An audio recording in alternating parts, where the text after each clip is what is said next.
I needed to understand why chiropractic did what it did. I saw the results. I saw the patients. I watched people walk in our office and give their own money to come in and keep coming in and talk about how much better their life was. But I couldn't process it. It's like we all do it, right? We all crack our knuckles. You see people all the time cracking their neck with their hands and doing these things. And the noise is relatively easy to recreate. But why were we having life-changing results? You are listening to The Dr. Haley Show, the podcast dedicated to helping you optimize your health. Each episode, there will be an interview or a message to help you discover better health. We will be featuring health radicals on the show to bring new ideas to the table, as well as doubling down on key fundamentals to support you living your best life. Your host is no other than the founder of Haley Nutrition, Dr. Michael Haley. This is the Dr. Haley Show podcast.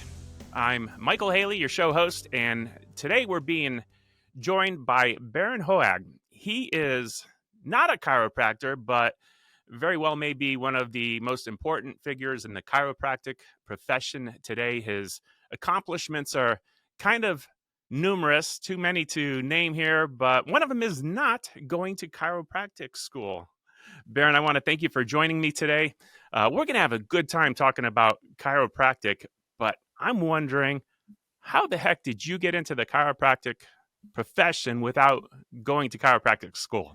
Yeah, well, thanks, Doc. I appreciate it, and I really am honored to be here and to talk to your tribe. And it's funny. That's probably the number one question when people actually meet me. They assume I'm a doctor, and then when I tell them I'm not, their first thing is like, "Well, then how did you get into this?" The only thing I can really say is it was a God thing. It was just God providing opportunities and moving in my life at the time. But I had just taken a job. I didn't know chiropractic existed. No one in my family had ever been adjusted. I'd never been adjusted. And I just took a job. It just was where I was at. I had just had a daughter. I was floundering in life in general because I had made some decisions that obviously didn't pan out in the right direction. And I was just trying to grow up and figure out who I was. And the job just kind of appeared out of nowhere. The doctor, it happened to be a chiropractic office. He hired me on the spot because I knew everybody in my town.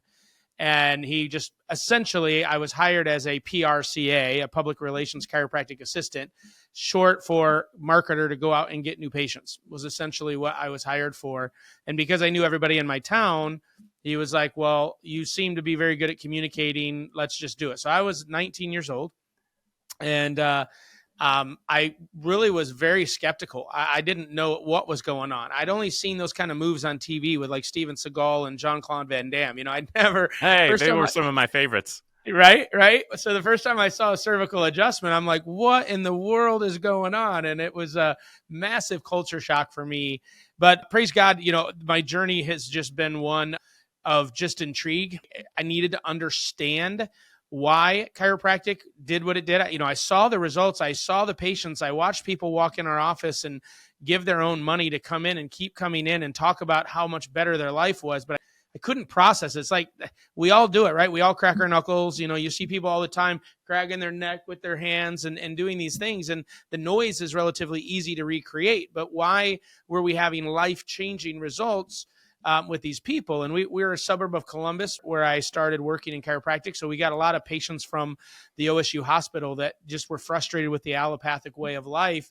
And this was a last resort. And then they were just swearing by our chiropractor. So I kind of made a deal with God. I had a situation happen with a patient that kind of rocked me to my core. And I remember sitting in my office that day and just praying and being like, all right, God, I need to know what this is all about. The patient was thanking me. I did nothing but just sell them. I really was just a sales guy. I was just like, give us 2 weeks. If at the end of 2 weeks it doesn't work, then, we'll shut your wife up. But at least, you give it a shot, maybe it works. And so I was doing deals, man, the art of the deal on the regular, but I didn't believe in it. That's how I was bonused. So I was just closing deals because that's how I was making money. And this patient just came in one day and just started crying. And he's like, thank you for giving me my life back. And I was floored, utterly floored, because I did nothing other than talk him into care. And that day I prayed to God. I'm like, all right, I got to know what this is. And I, for whatever reason, it was a pivotal day. I'll never forget. It was July of 1997.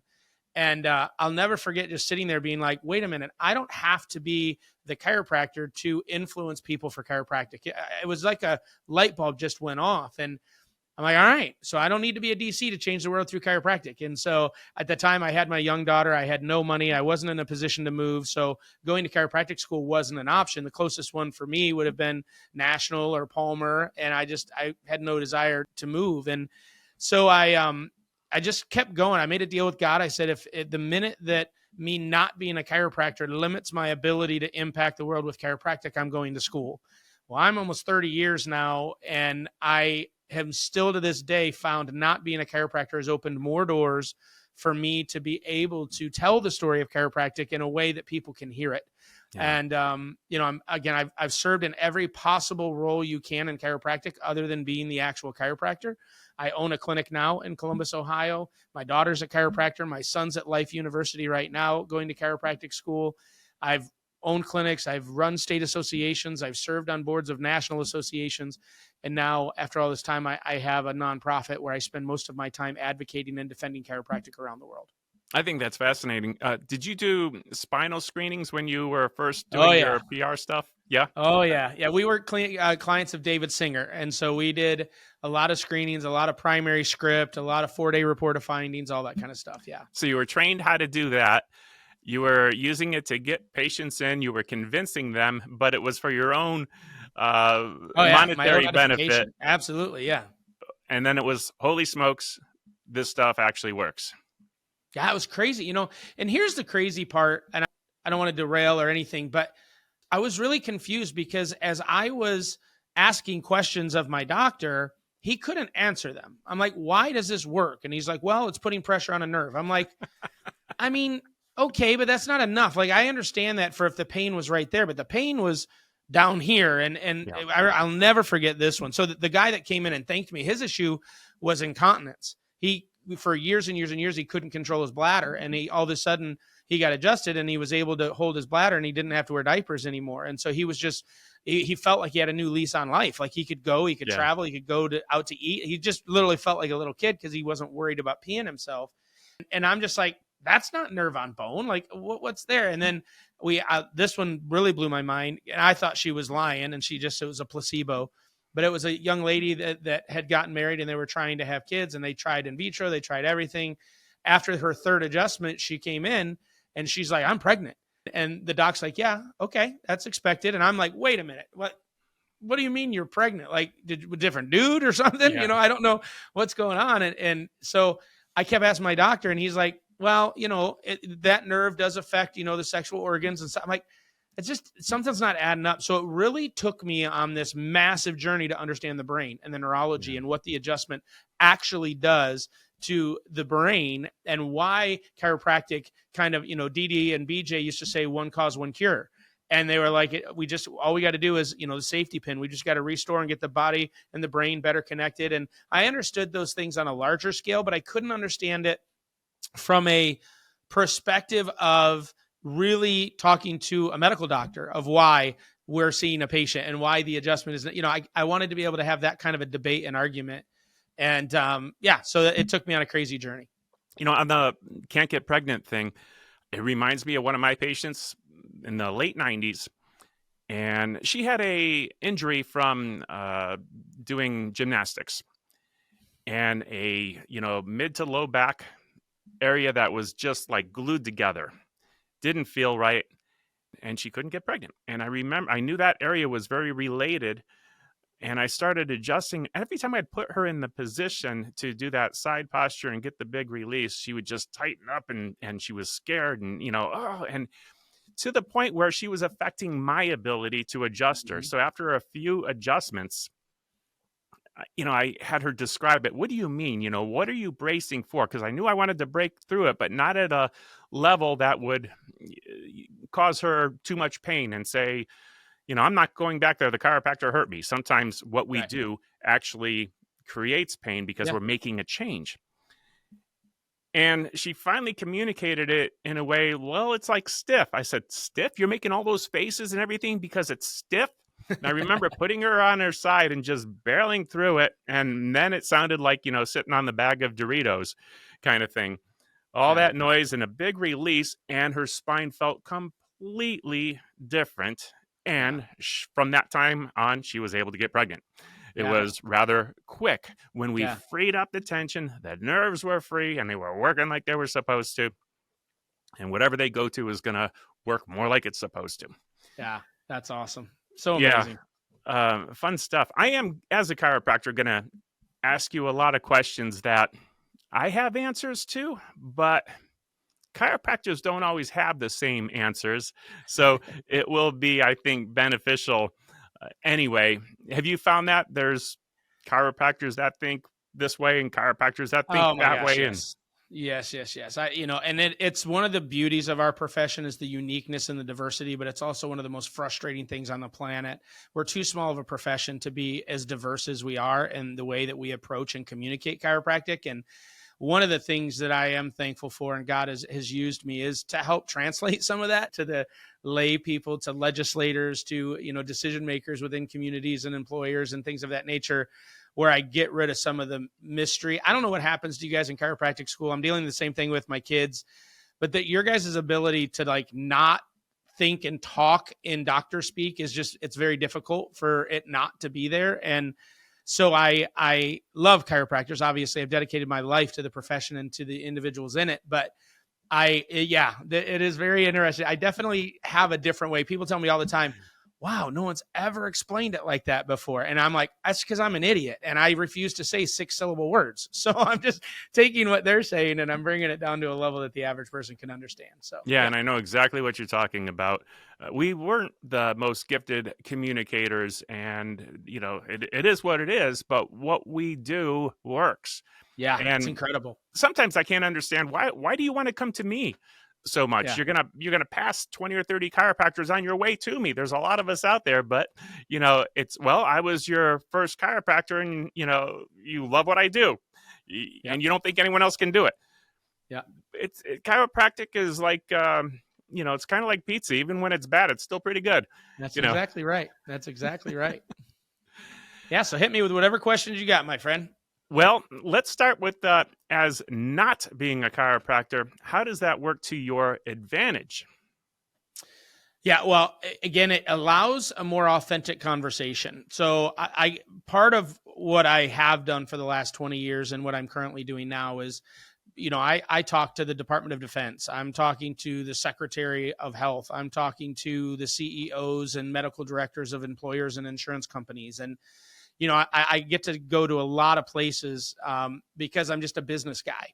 And so it's a non-threatening environment for them to honestly tell me what they think about chiropractic. So when I come in and I explain to them that, I very seldom lead with chiropractic. I lead with conservative healthcare, looking at alternatives to the allopathic model. So I never really just come in with a one-trick pony. We need to start looking at plan designs. We need to start looking at the care options available, and we need to start curbing human behavior by creating plan designs that actually encourage the type of behavior we want rather than what's happening now. Just as a quick example, anyone that has any level of insurance, whether it's Medicare all the way to Blue Cross Blue Shield and Obamacare plan, you're almost encouraged to enter whatever healthcare issues you may have. You're entering the system primarily through an allopathic mindset because that's where there's no out of pocket. You can go to an urgent care, you can go to a emergency room, you can go to your primary care, and there's almost no deductible and no out of pocket. But to go from a more complementary health standpoint, where you're really looking at causes and cures and prevention and things of that nature, there are substantially higher deductibles and oftentimes much lower benefit plan design. So chiropractic, you're going to have anywhere from $500 to $2,000 deductible, and maybe your plan covers anywhere from 7 to 12 visits, where you have unlimited with the allopathic model. So whether they mean to or not, they're actually creating a behavior pattern where the patient's always going to go and enter the system where they're going to be using that and be stuck in the system, which is going to create a much longer trail on the care provided. So I would go in and talk to them about, well, why don't we create a plan design that actually there's no deductible if you choose acupuncture, massage, chiropractic, going to the gym. But if you're going to be, lazy and just do the easy way and go get a prescription, there's going to be a deductible, right? And I'm like, what if we change that? So when we go in there and we start talking about that stuff, these individuals will be honest, like, oh, those chiropractors, but if I was a chiropractor, they wouldn't talk to me that way. They would, because they wouldn't want to offend me personally. So because I've done so much research, I really can talk with anyone on any level. I spend a lot of time with, PhDs in neurology, having very in-depth conversations about the prefrontal cortex and synapses and, the reticular formation coming out of the brainstem, all that kind of stuff, that I can hold my own in those conversations. And so it's awesome for me because I'm not a chiropractor. People hear what I'm saying almost like, wow, okay, well, gosh, I never thought about it that way. Where if I was a chiropractor, it's almost like I'm talking myself up, right? So I'm almost that guy that's giving the profession a third-party endorsement, but I know it really, really, really, really well. So it exudes confidence into the people that I'm communicating that what I'm saying is true. So that's probably the biggest reason that me not being a chiropractor has helped me do it, even in the chiropractic community. I mean, I get all the time, well, you're more philosophical, you're more on fire for chiropractic than most chiropractors. And my answer is I am. Partially, it's just God's gifting in my life. I'm a very passionate human and just about everything that I enjoy. However, I'm not the one that's sitting next to a table day in and day out adjusting people. I don't have that drag, right? I don't mean it's a negative, but it's exhausting. My daughter, I see her every day. She sees 40 to 50 people a day, and it is. And then on top of that, to run your business, on top of that, to do things outside of your office, right? It's a massive drain. I don't have that. So I'm living vicariously through you guys. So it gives me a bit more energy to be able to go and tackle some of these things. You enjoying the show thus far? One of the many health secrets that we have covered on the show is all around aloe vera, specifically drinking raw aloe vera. Our aloe vera has helped our customers effectively heal their gut, increase their intestine health, lower inflammation in the body, eliminate and/or decrease acid reflux, have glowing skin and hair, and so much more. Now, as a frequent member of our audience, you will be exposed to exclusive specials and coupon codes for the awesome products manufactured by Haley Nutrition. That's right, for simply being awesome and tuning in. You can get a mini discount to help you optimize and better your health. To see how we can help and support you on your health journey, tune into the episodes and listen for coupon codes that you can use at www.haleynutrition.com before you make your orders of raw aloe vera. Once again, it's www.haleynutrition.com. Now, back to the show. For that reason, were you a little bit torn when you found out that they wanted to become chiropractors because now they can't do what you're doing? Not at all. I was so excited because I would love to be one. Like I would be an unbelievable chiropractor. Like I love people and I love it so much. And I would be one of those guys that would have a clinic that is so unique and so niche, and my patients would be family. And, we have that now. I mean, I have the privilege of owning a clinic, so I kind of get that. And now that my daughter's in there, it's almost like an extension of me versus just hiring any other chiropractor. So, but I was so blown away. I was very concerned when they were kids. I traveled a ton. I mean, I was all over the country. I was going to all kinds of chiropractic events. I was a speaker. So I was very fearful that them growing up, they were not going to want anything to do with chiropractic because it took their dad away when they were younger. And I'll never forget my daughter. I was the executive director of the Ohio State Chiropractic Association. She was in high school. She was 15 years old. And I used to have her come and scan the badges as docs went in and out of the room for continuing education credit. And it was the first time she heard me speak from stage. And I got off stage and I was walking back and she kind of had tears in her eyes. So I thought something had happened and someone, Wow. messed with her or whatever. And she just looked at me and the only thing she said is she goes, "Dad, I get it." Wow. And I fell apart. I fell apart. And so when why she did it is because she rode horses. We started adjusting her horse and she could literally feel the difference in the horse from pre and post adjustment. And it clicked in her brain what's been happening with her since she was 3.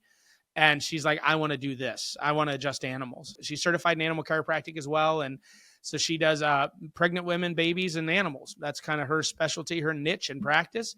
And she's just absolutely killing it and doing great. My son, his was, I didn't think he was going to do it. He was a big 2-sport athlete in college. I just figured he was going to go play golf the rest of his life and, do some sales job or something. But he just, when he was a sophomore in college, he was like, I don't know why I wouldn't be in chiropractic. I've been adjusted my whole life. The family's in it. I get to be with you and Maddie and all this. So his was just very logical. He's like, why would I do anything else? It's everything I know. And of course, he's that annoying kid in chiropractic school where it all comes easy. So he's golfing 2 to 3 times a week, passing his boards. And it's just, he's not struggling like his sister did going through the program. But yeah, no, I was extremely honored. And I tell you, I fell in love with chiropractic when I was 19. I've fallen in love with it when I really got into the neurology of it. And I truly understood the power of the adjustment. It blew my mind. And that was about 15 to 18 years in. Then I was like, holy crap, this all makes sense. Like, I can tell you right now why an adjustment does what it does.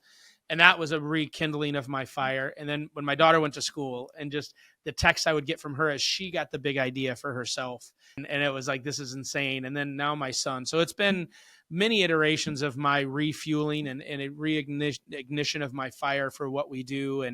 But yeah, it's no, I'm honored. I'm blown away. It's the best thing in the world. I would recommend it to anyone. It breaks my heart when chiropractors say, I don't want my kids to be a chiropractor, because they're disenfranchised themselves for whatever reason in practice. And it breaks my heart. I'm like, oh, let me help you. Let me give you hope. Let me show you how to fix this stuff so that you fall back in love with it, because there's nothing better for your kids to do than that. Yeah. And so I better understand your love for chiropractic. How often do you get adjusted? Oh, once a week at least. Yeah. Yeah. And that's neurological. I mean, again, our clinic is that way. We're a subscription-based clinic. We don't take any insurance whatsoever. When you're in active care, we see you 2 to 3 times a week, depending on what's going on. But once you can sustain once a week, you go on a subscription, and you just pay monthly, and you get 4 visits a month, and use them or lose them. And it's because of the neurology. We know the brain recreates patterns every 7 days. And so when you understand the adjustment, what the adjustment actually does and how it stimulates the prefrontal cortex and it creates neuroplasticity, wakes the brain up and gives the brain a better opportunity to learn and interpret the information that's being sent to it. Why you would get adjusted any less than once a week is insane to me, because you're fighting against the brain. Your brain becomes an opponent instead of a teammate. And my whole life now is helping people understand how to make their brain a teammate and not an opponent. And getting adjusted once a week definitely does that. So yeah, I've been adjusted at least once a week for 27 years. That's great. Now, chiropractic wasn't always allowed. What would you do? How would you feel? And what would you do if it wasn't legal? Well, hell hath no fury than me scorned if they try to do that. And that is a lot of the work that we do. I don't think chiropractic will ever go away ever again. I think it's too saturated, and we've validated ourselves enough that we'll be around. The type of work that we do now with my nonprofit, like we're in Australia right now, where they created a policy that said chiropractors can't see children 2 and under. Not a shred of evidence. There's not one claim in the entire country of a chiropractor hurting a child. There was no complaints. It was all just an attack from the medical community, just saying we've got to limit these guys any way we can. People need to understand, and I'm not a conspiracy guy, but there's enough evidence from the Wilkes case in the AMA back in the 70s and 80s to attacks that we deal with every day, where there are forces that are trying to limit our ability to do what we do, because we are in direct contrast to the economic system of healthcare. There's a lot of money in sick people. There's a lot of control. COVID taught us that. The vaccines taught, right? Opioids taught us that. All the stuff that's been happening over the last 10 years, if you're paying attention, you can see healthcare isn't really about people's health. It's about the economic impact of individuals, whether it's pharmaceutical companies, insurance companies, whatever the case may be. A chiropractic, anyone that goes to a chiropractor and really gives it a shot, they start getting in control of their health, and they're making better decisions. They're no longer a participant in that allopathic model. Well, there's a lot of people that are very vested in people taking statin drugs for the rest of their life for their cholesterol and high blood pressure. So when they come to our office and we teach them how to regulate those things naturally, they're not very happy about that. They just lost a customer. And so those types of things are what we're dealing with right now, is making sure that there's access and making sure that we defend the rights of practicing chiropractors all over the world, because some of these issues are our state associations are not capable of dealing with them. Our national associations really don't have the structure to be able to deal with them. They're more legislative than they are legal. So when we created our organization, the Chiropractic Defense Council, our whole purpose was to be the legal arm of the profession, to go and beat some heads, go to war, be the special forces team that the profession needed to go in, do our work, and get out. And so I'm very proud to say, we're 5 years into that. COVID really helped us when they were mandating that chiropractors had to be vaccinated in order to practice during that time. We went and defended successfully everyone in the United States. We were over in Australia. We kept over thousands of chiropractors practicing without being vaccinated and defended them and did that work. And so now we're taking on another thing in British Columbia. They just all of a sudden said chiropractors can't do routine x-rays.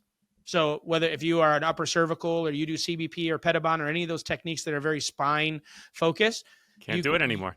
You can't do it anymore. But they had, again, no reason, not a single complaint. It's the only place in the world that had taken away informed consent from the patient. The patient can't even ask for it and say, I want an x-ray. The chiropractor's like, I can't do it because you don't have a red flag. It's asinine. So those are the types of ways that they keep trying to create a smaller box for us to operate in. That's what I think we'll experience for the rest of time. But as long as we are doing what we're doing, we're going to make sure that doesn't happen. Yeah. In other situations, if you don't take an x-ray, you're in trouble. Yeah. Right. Yeah. It's just insane. It makes no sense. When you talked about the, no adjusting before 2 years old, I think of an infant that I adjusted in the late 90s that was born with a paralyzed arm from a traumatic birth. And one visit, mother calls later on that night, she's using her arm. She wouldn't have gotten that adjustment. That's exactly right. And again, because my daughter focuses with pregnant women and babies, that's really her focus. It's awesome to watch the light bulb go off in the mom's mind because obviously everyone's petrified the idea of, when I tell people my son was adjusted at 2 hours old, they're like, what, how, you rip their head off. I'm like, we're not doing a rotary cervical on a newborn. Like there are multiple ways to create input into the brain. Right. And when you watch a chiropractor adjust a baby, it's very soft. It's lighter than a pinprick, they're lighter than touching a pillow. It's just insane. So, but when they get it and they understand, I'm like, think about it. Like, this baby just went through the most traumatic thing it probably ever will. Its muscles aren't fully developed. Their bones are still very soft. You're shoving them through a pelvis, and you think that there's not going to be any neurological involvement in that. There's not going to be any subluxation, any rotation of vertebra. There's not going to be any input that could hinder the neurological development of your baby. Why would you not want to just get someone to make sure that all that stuff's in proper alignment and give this baby the best opportunity to get their primitive reflexes and to start growing and be the powerhouse that God created them to be? And they were like, oh, yeah, that makes sense. I'm like, all right. So the first thing you should be doing is getting that baby adjusted. And you getting adjusted also during and after your pregnancy, so your body can go back and do what it was designed to do in recovery, rather than all the trauma that we see right now with the current labor and delivery system. So yeah, crazy stuff. As you reference spiritual things and God, I am wondering how your understanding of chiropractic affected your relationship with your creator. Yeah, it was one of the coolest things because chiropractic in and of itself has these phrases like ADO, above, down, inside out, right? That's a phrase that is just kind of universal in chiropractic, which means God is above and he put everything in us, our innate understanding in our body. And the healing comes from within outward. It doesn't come from outward in. And that's one of the premises of chiropractic, is that we're a self-healing, self-regulating organism. We just have to remove the interferences. That's always been one of the primary premises of chiropractic. So as I got into this, and I was at that time, I was dealing with my own stuff with God just because I had just had a child out of wedlock. And I was actually a musician and a lead singer of a Christian rock band that had just gotten signed. And so now I had this illegitimate child. Like, my life was in flux. Like, I felt horrible anyway. And then I had a kid and I lost my career path. I didn't know what I was going to do. So I was already going through this self-awareness with God and asking for forgiveness and figuring out my life and growing up, because now it wasn't just about me. I had a kid on the way. It was time. And when I got into chiropractic and I met so many chiropractors that had a faith, and the reason they were doing what they're doing was to really to get the body back into the way that it was designed to operate. And, Dee and BJ Palmer, really did the 3 T's: thoughts, toxins, and traumas, physical, emotional, and chemical stress. And when you look at those things and how they affect us both on a physical and spiritual level, and then you have techniques like Best Technique or NET or some of these techniques that really get into the neuro-emotional work, it's impossible to not draw closer to God in the midst of watching that stuff happen. When you watch the body and the way it operates, if anyone that doubts that there's a God, look at how our body operates. Like the design, the intent, it is not random. There's nothing random at all about how our body works. And that's what's so amazing with technology now. We can hack a lot of those systems. Now that we understand how these things work, we can make moves and do things that help healing, that help response. I use this analogy all the time. You know this because you've been in the profession for so long, but a sprained ankle, right? Just look at a sprain. My son was an athlete. The allopathic model of dealing with a sprained ankle is bracing it up, icing it, and staying off it. That is the worst possible thing you could do for a sprained ankle. The only reason they do that is because they're using pain as the indicator. That's the measurement of health in that situation, is the symptom. You and I both know the worst thing you can do is brace that thing and stay off it. We need to adjust it, create movement, send that information to the brain, let the brain know we're okay, nothing's broken, nothing's fractured. You don't need to protect this part of the body. Keep using it. Yes, it'll be a little tender, but move it. And we've seen that. John Stockton's one of the best memories I can think of with the Phoenix Suns in the playoffs. I think this was in the late 90s. Had one of the most horrific sprained ankles in the second quarter. Went out. Luckily, he was a chiropractic patient. His chiropractor was there. In the halftime, he got his ankle worked. He came back out and he finished the game and they won. And everyone's like, there's no way he's coming back from that. But there's actually a documentary that talks about what the chiropractor was doing and how he was able to finish that game. He literally did sprain his ankle. It was just how powerful the mind is when you understand how that stuff works. And so all of that was just such a powerful thing for me about God and watching it work and watching the energy connection. A lot of people don't understand this as well. A lot of the healing, quote unquote, that happens through a chiropractic adjustment is nothing more than the energy transfer from the chiropractor. It's not even the motion of moving the bones. It is literally just the energy transfer of that individual. Some of my favorite technique adjusters are Aaron and Patrick. They have Syntropy. Syntropy is one of the most amazing. They don't teach their own specific technique like Thompson or Diversified or Gonstead or any of that. They teach you the dynamics of whatever technique you're going to use, side posture, A to P, whatever you're using. But how do you put yourself in the best position? How do you use the least amount of force to have the most amount of impact on the patient?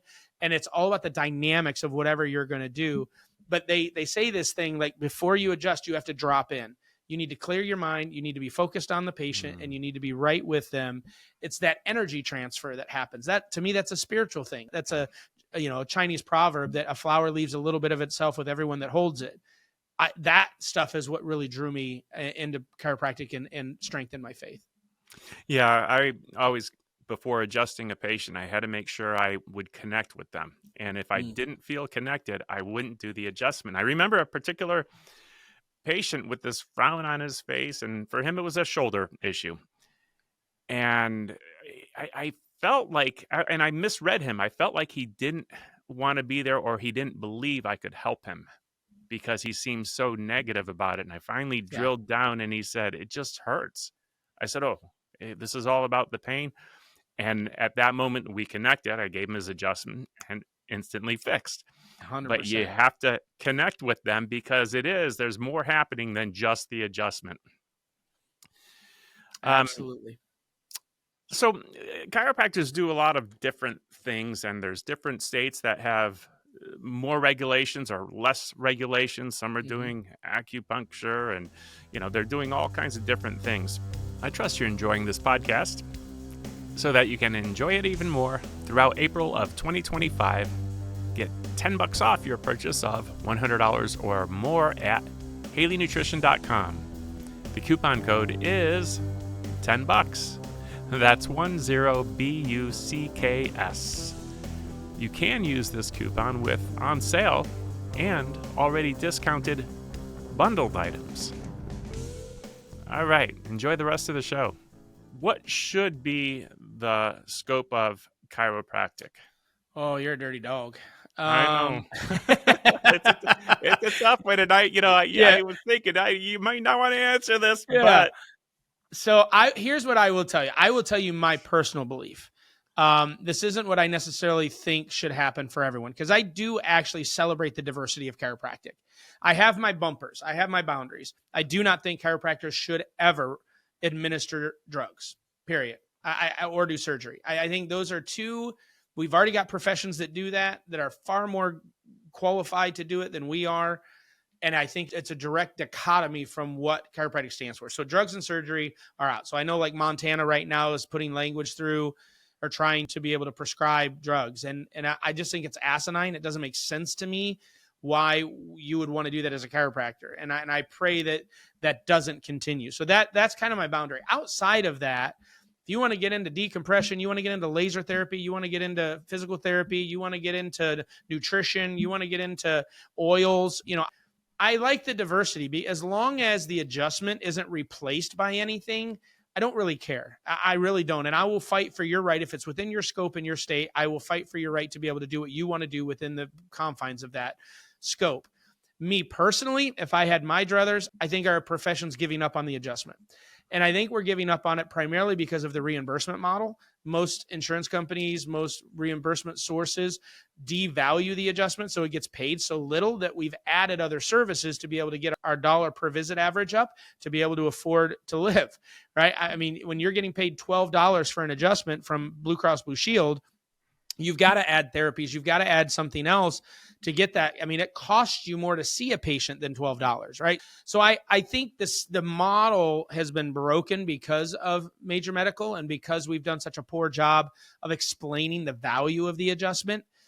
Therefore, it allows them to continue to drop the reimbursement model. So I think if chiropractors got paid $90 an adjustment, we wouldn't be doing anything but adjusting. We wouldn't have all these ancillary services because we could actually make a living seeing 40 to 50 people a day getting $90 a pop. A lot of guys would be very happy with that. Mm-hmm. And we wouldn't do all the ancillary stuff. I'm in collaboration. I get that their physical therapy looks at the body differently than chiropractic does. So chiropractors that get into physical therapy in their practice, it's not the same physical therapy you would get at a physical therapy center. I appreciate and understand that. But I'm the kind of guy, if I want to find people, work with them, but show them, if you want my referrals, this is the type of stuff I want you to do. I'm just going to make sure I'm adjusting in my office. If we stay in our lane, it literally allows us to work with anybody and everybody. When we start diversifying our practice, we become competitors with other people in our community. And that's where a lot of the misunderstandings of chiropractic come from these other specialties, because from their perspective, we're treading on their turf. And I'm not going to say we are or aren't. That's a debate that could go either way. But I do think a lot of chiropractors have added things to their practice, not because it's something they really want to do. They've added it because of their survival, and they think that's the missing link to grow their practice or whatever the case may be. And that part bothers me. I don't like that so much because that's why a lot of chiropractors aren't happy with their practice. They love their patients, but they're not happy with what they have to do every day in order to survive. But when you find those really philosophical chiropractors where all they do is they're the happiest people. They're just so happy. They communicate chiropractic well. They adjust regularly. They're typically not in the insurance game. They're just doing it at cash and the patients pay and everybody's kind of happy. And we experience that in our office. There's no middleman with us. It's just us and the patient. I don't have to worry about Medicare. I don't have to worry about work comp. I don't have to worry about major med. I don't have to worry about policy changes on reimbursement codes, all those things that become variables that a clinic has to deal with. And so we start jumping through a lot of hoops, and then we just feel miserable because we're constantly jumping through hoops. So I would never want to limit a scope, but I do wish that people would fall back in love with the adjustment, value it enough, get paid appropriately for it, and fall back in love with what they do. That's a solid, good answer. What do you think gets in the way of a chiropractor being successful? We talked about a few things, and I'm sure they're worked in, but if you step back and look at most practices that are suffering, what do you see happening? Yeah, I'll tell you, the first thing is I really think chiropractic is one of the very few professions where the chiropractor's almost set up to fail, because most chiropractors have never had a real job before they graduate chiropractic school. So they went from high school to undergrad to grad school. And then you finally get out of that after let's just look at your after high school. You're in college for another essentially 8 years. You're now 26, 27 years old, never held a real job. You've just done odd jobs to pay the bills. and now you're a business owner. Yeah. You have no choice. I failed miserably in my Yeah, first I mean, you have practice. no choice. Like we're not like other healthcare fields where you could go join a network group, or you could go join a hospital, or you could be a medical director within an insurance company. Like that's just those options. I hope they become available down the road, but right now it's just not there. You either get to be an associate for somebody else, which oftentimes those are horrible relationships because the doctor that's hiring you doesn't really know why they're bringing you on. So you become a test pilot for their whatever it is they're trying to figure out, or you go further in debt and open your own business and you don't have a clue what you're doing. You don't know how to hire staff. You don't know how to train staff. You don't even know yourself how to do anything, and you're still not even 100% confident in your ability to adjust, right? So it's like so that's why I think so many people kind of go the wrong way, is because they have all the best intentions, but then life hits you hard. 6 months after chiropractic school, you're paying on those school loans. You now have overhead rent. You now have all the bubble that you were in living off of your school loans. That's gone. And in the pressure of debt is so powerful that it causes us to do things we would have never done in any other scenario. And then a lot of times we just build a life we don't like, but it's the life that works. And then we get 15, 20 years down the road and we're just not happy. And so, I spent about 10 years consulting, working with chiropractors, helping them fix the business aspect of their clinic. And it was some of the most rewarding stuff I ever did, was giving people their lives back by just removing them from the environment and reminding them that they really could build a clinic that they loved rather than feeling like a hostage to the clinic they have. And, it's rewarding work, but that's really what I think it is. It's just the model is so difficult. And that's why I think right now it's 1 in 5 make it to 5 years on their own. I mean, they stay in the profession, but I mean, if those that start from scratch, it just becomes very difficult. So I wish that our profession would get a bit bigger so we could really do a better job of helping people be successful right from the start. Because chiropractic really is one of those stories of a high tide raises all ships.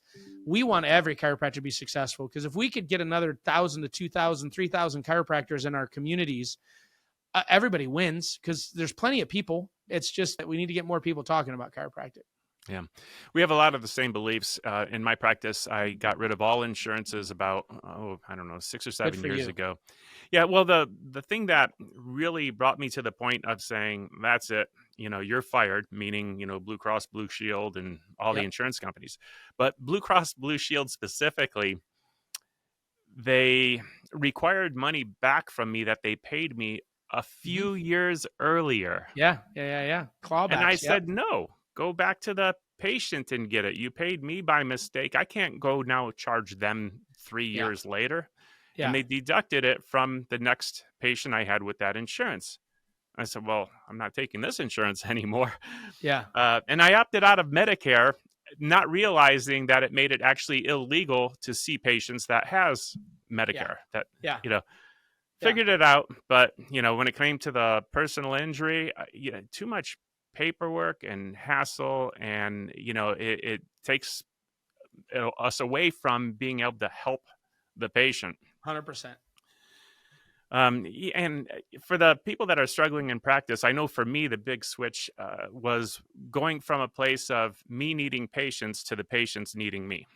Oh, 100%. Yeah. It's tough. 100%. You get out of school, you do have, for me, it was $100,000 in debt, and a little bit over that, but now it's up to $200,000, 30 years later or whatever it is. Yeah.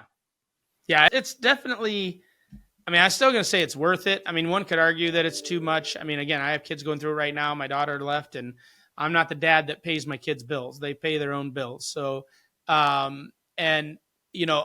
it's worth every penny. She'll get it back in spades, but it's insane. But it's the pressure of it, right? My daughter's lucky that she has me to calm her down. If she was all on her own, she would be freaking out. But I'm like, you're okay. You're going to be fine. Let's go. Let's just refocus. And that's where I do believe that having a coach, a business coach, is so important for chiropractors, because you just need that support.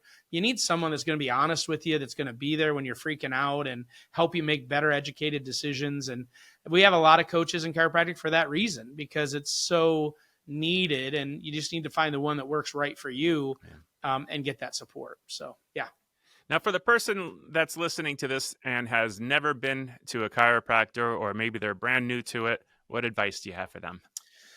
Ask a lot of questions. You need to decide what you're looking for. A lot of people choose chiropractic as a last resort and like nothing else has worked. So I guess I'll give it a try. And there are, chiropractors are very unique and different. It's not like going to a medical doctor where you're pretty much going to get the same type of care no matter where you go. It is very different in chiropractic, which is a good thing. The diversity is good because we have very diverse population.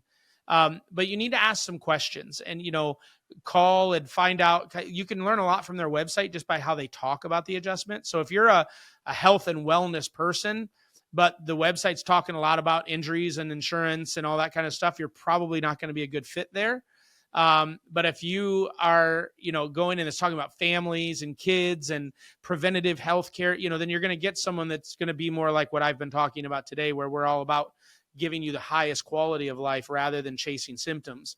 And, but they're all good. Like if you're looking for, I'm in pain and I want out of pain, we have chiropractors that's their gig and they're not going to try to talk you into anything outside of that. If you came to my office, I'm going to talk to you. Well, that pain's going to keep coming and going until you actually get to the root of the problem and let's fix this thing once and for all. But that may not be where you're at right now in life, which is totally okay. So I think the more honest you are and not mystified by what chiropractic is, because chiropractic is very science-based. There's no mystery. It's not a miracle. It's amazing. They just understand the body better than, I'm going to argue, most other healthcare providers. No one gets the training that chiropractors get on the anatomy, physiology, kinesiology of the body. So our ability to really look at you and understand better why you're having the reactions you're having to the stresses that you're facing, it's science. It's not witchcraft. And so don't mystify it. Come in asking questions and be okay with saying this probably isn't the right place for me, but don't give up on the profession because there is someone that is right for you, because getting adjusted is one of the most important things you could do as a foundational imprint to your health decision-making. No matter what else you're doing, working out, nutrition, acupuncture, massage, any of that stuff is amazing. But if you're not structurally and neurologically sound, all of those things are not having the impact they should have on your body. And so you're wasting time and money and effort when you could be getting more out of those things if your brain and your body were in better structure and alignment. I love it. What's in it for you? Why do you take the time to do the podcasts? Yeah. Honestly, this is a fairly new thing for me this year to start doing outside podcasts. I hold my own, but it's all within the profession. But I miss really going out and helping people have aha moments. It's just something that I did at the beginning of this year, saying, God's given me the ability to communicate well. He's given me a passion for it. I really can't exude energy through a video rather than, some people you just want to shoot yourself listening to them. So I know those are some of my spiritual gifts that he's given me, and I haven't been using them. So I get out of this because BJ Palmer used to say to his graduates every time he would graduate a new class of chiropractors, he'd be like, the very first thing you need to do once you get this diploma is immediately turn around and ask yourself, what can you do for chiropractic? Do not leave this place thinking that chiropractic owes you anything. You owe chiropractic everything.